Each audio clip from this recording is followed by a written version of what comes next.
These major parties are all the same.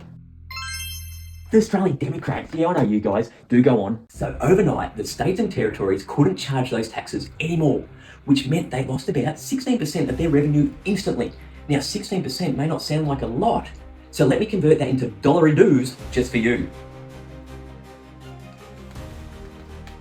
The answer is lots.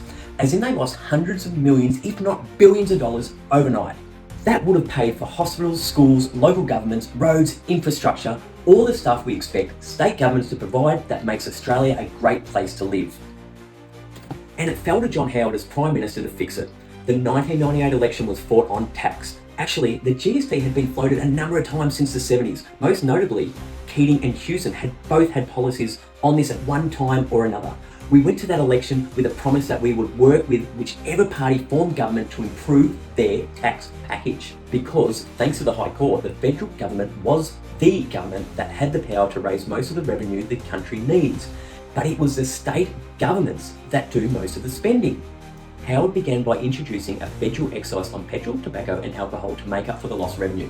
Following 12 months of consultation, Howard knew that the states would need a permanent source of revenue. Otherwise, the state governments would be rocking up to Canberra and asking for money every year. And they still do. So the GST replaced a host of taxes like sales tax, wholesale sales tax, etc. that had various rates and degrees of logic and were difficult in compliance terms. These taxes also have a cascading effect whereby some taxes were effectively taxes on taxes. So what did the AusDems do? We made amendments. We made amendments to the GST before we let it pass. We made sure that basic food items were free of GST. Fresh fruit and veggies, health, education, childcare, financial service, charitable services, textbooks would be GST exempt. We wanted the GST to pass in a way that was fair and looking out for each other. The AusDems also wants to increase the tax-free threshold for income tax to $37,000. Many economists now want to broaden the tax so it covers everything and increase it to at least 15% as per New Zealand. But the effect of this would be a bigger tax on people on low incomes. After 30 years of democratic representation in the Senate, what was achieved?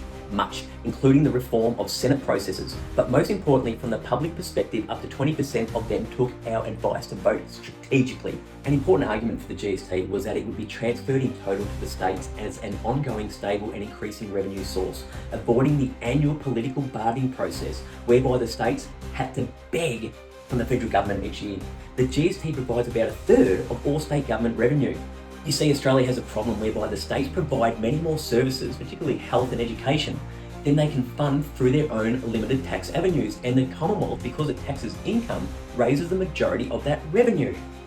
You know what, AusDems guy? You're right. You've got my vote. Well, it looks like my work here is done. See you later. Oh, and don't forget, vote AusDems.